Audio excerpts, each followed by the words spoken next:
और मिलेट पुनरुद्धार कार्यक्रम, ये 2 दिवसीय प्रशिक्षण था और आज इसका दूसरा दिन है। आप लोगों ने कल भी भारी संख्या में आके हमारे वैज्ञानिकों द्वारा बताए गए जो भी तरीके हैं बीज उत्पादन के, उसको सुना और निश्चय ही आने वाले समय में उसको जो है आप बीज उत्पादन करने के तरीके अपना भी अपनाएंगे और अपने जो आसपास पड़ोस के मित्र हैं, किसान भाई हैं, उनको भी उससे जागरूक करेंगे। दूसरी बात, ये जो मिलेट्स पुनरुद्धार कार्यक्रम है, जो मिलेट्स मोटे अनाज हमारे घर परिवार में हमारे पूर्वज खाते थे और बीच में इसमें एक तरह से रोक लग गई, जो है गेहूँ और चावल इन चीज़ों पे ज़्यादा फोकस हो गया और पुरानी चीज़ें भूलते गए। तो सरकार की मंशा ये रही है कि फिर से उन्हीं चीज़ों को खाने में उपयोग किया जाए, ताकि उसके फायदे जो पहले मिलते थे उसकी जरूरत पुनः पड़ी कि अब उसको चाहिए शरीर को।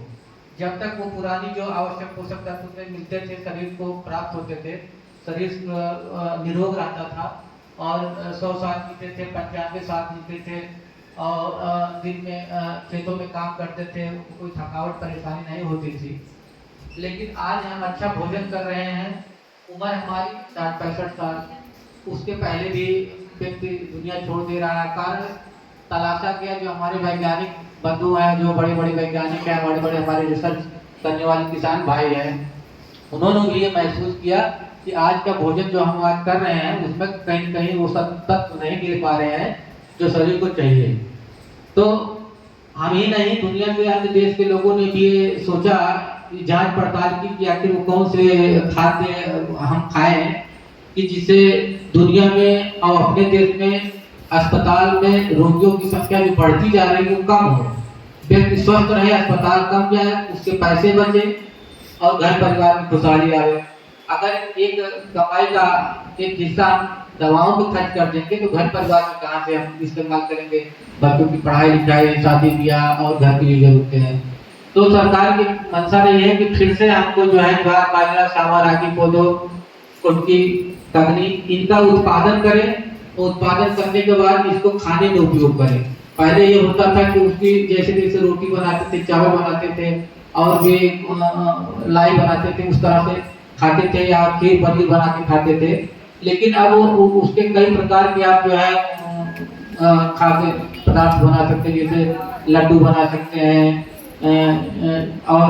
गुलाब जामुन बना सकते हैं, लस्सी बना सकते हैं, आइसक्रीम बना सकते हैं, समोसा बना सकते हैं, नमकीन बना सकते हैं, तरह तरह के अन्य चीजें भी, खाने वाली चीजें आप बना सकते हैं। और कुछ हमारे कृषक भाई जो उत्पादक कृषक उत्पादक संगठन है, वो लोग इसकी बिस्किट और लड्डू वगैरह बना के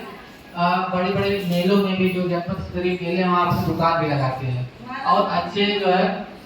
मात्रा में उनको अच्छा दाम भी मिल रहा है और उससे वो लाभान्वित हो रहे हैं। तो अब देखा जाए कि ये फायदेमंद क्यों है, क्योंकि जो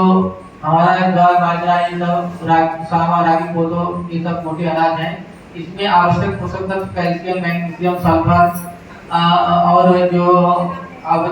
फास्फोरस, आयरन, ये आवश्यक पोषक तत्व पाए जा रहे हैं जो मानव शरीर के लिए बहुत ही आवश्यक है। अब जैसे कैल्शियम की बात हम करें, थोड़ा सा उस पर ध्यान दें, तो कैल्शियम बूढ़ों के लिए भी आवश्यक है, छोटे बच्चों के लिए भी आवश्यक है। छोटे बच्चों के शरीर के लिए आवश्यक इसलिए है क्योंकि छोटे बच्चों के शरीर के विकास में, उसके शरीर की बढ़ोतरी में कैल्शियम का बहुत महत्व होता है। कैल्शियम की उपस्थिति से हड्डियां मजबूत होती हैं और उसके दांत के लिए भी आवश्यक होता है। तो और बूढ़े बड़े के लिए इसलिए आवश्यक है क्योंकि बूढ़े बड़े जल्दी शरीर में थकावट आ जाती है, कमजोरी आ जाती है, चलने फिरने में दिक्कत होती है, तो जो है उनके लिए भी आवश्यक है। और भी माताएं बहनें जो बच्चों को दूध पिलाती हैं, उनके लिए भी ये बहुत ही आवश्यक खाद्य पदार्थ है और उसको खाने में इस्तेमाल करें। जैसे हम कभी कभी डॉक्टरों के पास जाते हैं, जो शरीर में कमजोरी आ जाती है, तो डॉक्टर क्या कहते हैं कि साहब कोई सिरप लिख दीजिए टॉनिक वाली, उसको हम पिए और हमारे शरीर में कुछ ताकत आ जाए। तो जो जो जो डॉक्टर सिरप लिखता है ताकत की, उसमें भी वही चीज पाई जाती है जो ये मोटे अनाजों में, ज्वार बाजरा सांवा रागी कोदो में। चावल गेहूं से भी आवश्यक पोषक तत्व में पाए जाते हैं। तो अगर हम पहले से ही थोड़ा थोड़ी मात्रा में शरीर को आहार के रूप में देते रहें तो निश्चय ही शरीर स्वस्थ रहेगा और डॉक्टरों के पास नहीं जाना पड़ेगा और घर परिवार में खुशहाली आएगी। हम देखते हैं कि किसी अपने घर में या किसी रिश्तेदार के घर गए, दोस्त के घर गए, तो देखते हैं जो बूढ़े बड़े हैं तो उनके लिए अलग से अलमारी है, तो कहीं कहीं कुछ बोतल में शीशियां टॉनिक की, कुछ टेबलेट, ऐसे हर जगह हर घर परिवार में रखा जाता है। तो इन सब चीज़ों से बचने के लिए जब हम इस अनाज को खाएंगे तो तभी जाके शरीर स्वस्थ होगा। तो हम अपनी बात को रखते हैं। अब हमारे डॉक्टर साहब हैं और देखा जाए तो अपने अब हम अपने घर परिवार में ही नहीं, जैसे जब मिलेट्स का प्रोग्राम लगता है अपने आगरा जनपद में ही, तो देखते हैं कि जितने होटल हैं बड़े बड़े अपने जनपद में, अच्छे अच्छे होटल हैं, सब होटल के जो वहाँ के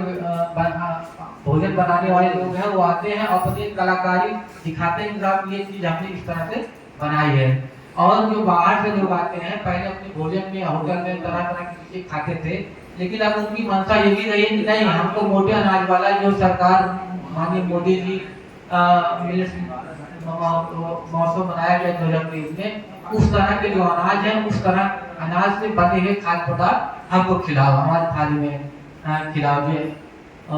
चावल के रूप में, रोटी के रूप में, या समोसे के रूप में, गुलाब जामुन के रूप में, लड्डू के रूप में, इस तरह से हमको जो है अब उस तरह का भोजन दीजिए ताकि उसको देखें, खाएं और जो शरीर को कैसा लाभ मिल रहा है उसकी जानकारी हो पाएगी। दूसरी बात ये देखा जाए कि अपने देश में नहीं, पूरी दुनिया में इस चीज का प्रचार प्रसार माननीय मोदी जी और जो अंतर्राष्ट्रीय संस्थाएं हैं उनके माध्यम से किया गया है। और अपने भारत देश में ही नहीं, पूरी दुनिया में इस अनाज को बढ़ावा देने के लिए सरकारों ने बहुत ही कोशिश किया है। कारण क्या है कि अपने ही देश में नहीं, अन्य देशों में तमाम प्रकार के लोगों को शारीरिक रोग हो रहे हैं और उससे घर परिवार की परेशानियां बढ़ रही हैं। अब देखा जाए कि रोगों की ऐसी दशा रह गई है कि दूसरे देशों से सस्ते इलाज होने के कारण आप अपने देश में, अपने पड़ोसी देश के जो लोग हैं वो दवा कराने आते हैं, तो उसमें उनका बहुत अपने उनके उसका कमाई का बहुत बड़ा हिस्सा इन लोगों में खर्च हो जाता है। तो देखा जाए कि इस प्रकार के जो खाद्य पदार्थ हैं उनको अगर व्यक्ति भोजन में, दैनिक जीवन में रोज इस्तेमाल करे तो निश्चय ही जो है उसको लाभ होगा। मैं अब अपनी वाणी को विराम देता हूँ। हमारे बीच में डॉक्टर फैजल सैयद जी हैं, वो आपको कल उत्पादन के बारे में गहन जानकारी देते, निश्चय ही आप लोगों को लाभ हुआ है और आज उसको और चर्चा करेंगे। आप लोगों को नमस्कार।